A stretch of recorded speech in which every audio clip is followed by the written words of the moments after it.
Does my dog wish for a cremation or a burial? This is a question, which is one of the questions that I will be exploring with a dog in a client session in a few minutes. As I'm preparing for that session, I wanted to come on and share this with you. Let's pause for a minute and let that question sink in and process. Does my dog wish to have a cremation or a burial?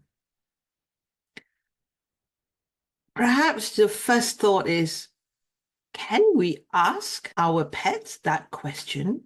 Do they choose? And some of you may not think too much about it and would assume that a communicator can ask an animal that question and receive the answer as a yes, I would like to be buried, or yes, I'd like to be cremated, or no way do I want to be cremated. So there's this assumption that only animal communicators perhaps can ask these questions and get the answer. Well, I'd like to, as I think through the process, how will I explore this with the dog when I meet them for a consultation? My consultations are live by video call, just like here now, although I'm recording this and you're going to be watching it in the replay. But it's an opportunity to gather everybody together. So I have my clients on a video call with me. Their dog doesn't have to be present during the video call. Connect with the dog through the photo. And sometimes I will see the dog on video if the dog chooses to join or sit by their guardians, but it's not necessary. So let's go back to that question of my client wanting me to ask their dog, would their dog choose to be cremated or buried? And the reason that they're asking this is because their dog is at the end of life phase. We're not at that point, but we're close to it. And they've got many, many questions, but this is one of those. How will I approach this with the dog? I could go, do you want to be buried? Yes or no? Do you want to be cremated? Yes or no?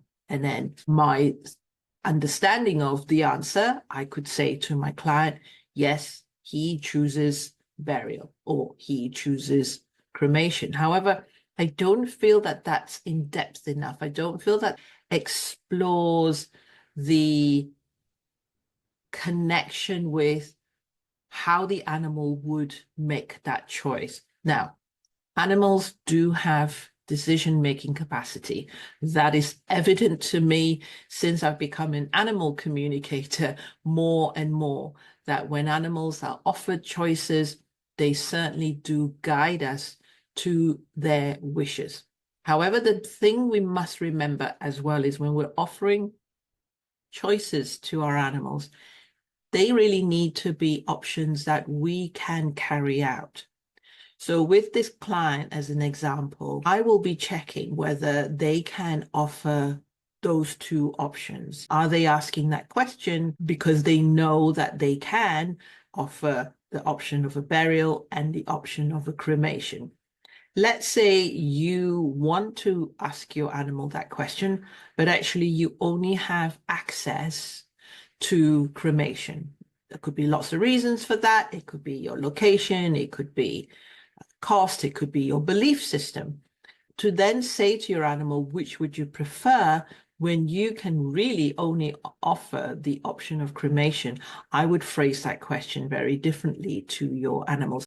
It's very important not to feel as if we've got to give our animals these decisions that they have to make, and then we're not able to deliver. This is why I love interacting with my clients live, whilst I'm live and in connection with the animal there and then, because it creates this conversational dialogue opportunity. So how will I approach this question?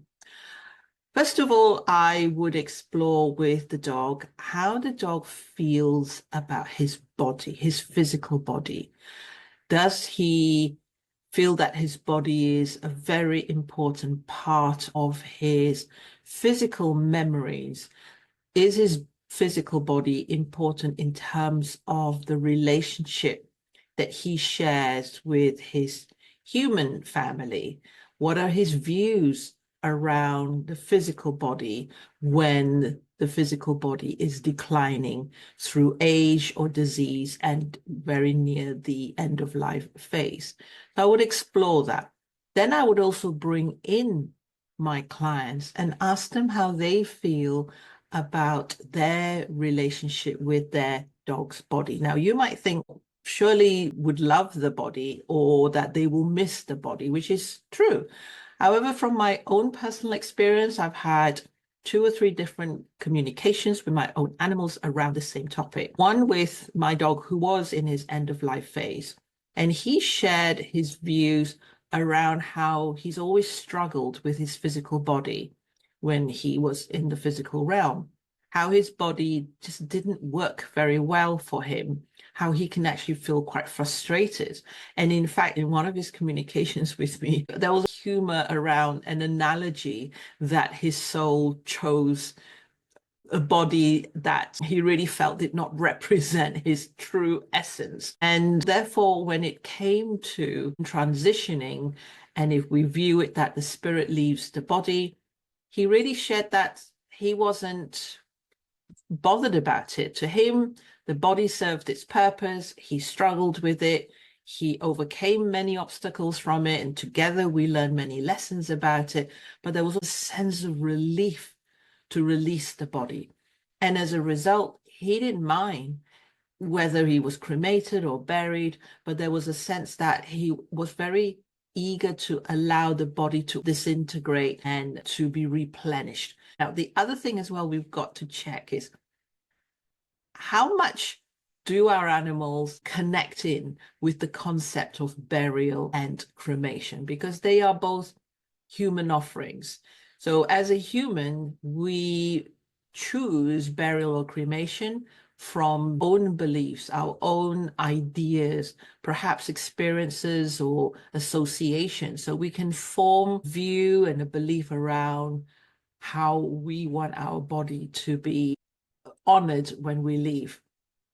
Animals are very much in touch with how does each of those options connect them with what's important to them together as a family. So let's say if my client says it's really important for us to have somewhere that we can remember our dog in its physical sense, something that we need, something tangible. We need something that we can place, that we can go to, a place that something that we can touch. And we do have the land for it. And this land really represents our really happy memories. And my dog spent many, many happy times here. And burial is something that we feel really would give us that beautiful feeling that we've returned our dog to the earth. So if that's their view, it's very important to bring that in as well.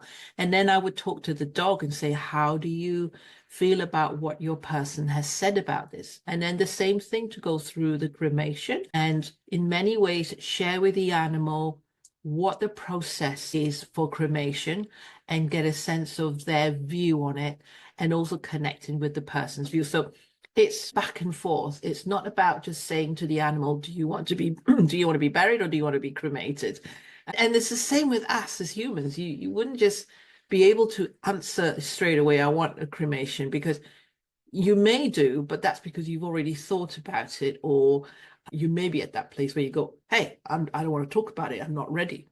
So it's going to be very interesting how it's going to go ahead. I know how to open up the communication channels between the animals and my clients. I don't know the way it's going to go, but I certainly know how to support everybody and hold space where we start to really share our feelings, but also the practicalities around each of those options that my client wants to offer their dog. I hope that gives you an insight to how I myself would approach this question. It's not a quick yes or no. It's very much really going into what to do with the after death, because that's what it's all about.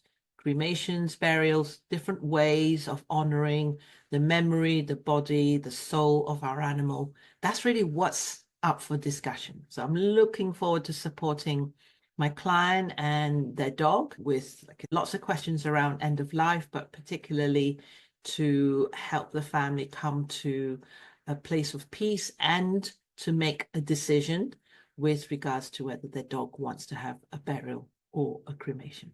If you have any questions, feel free to pop in the comments. All right, take care.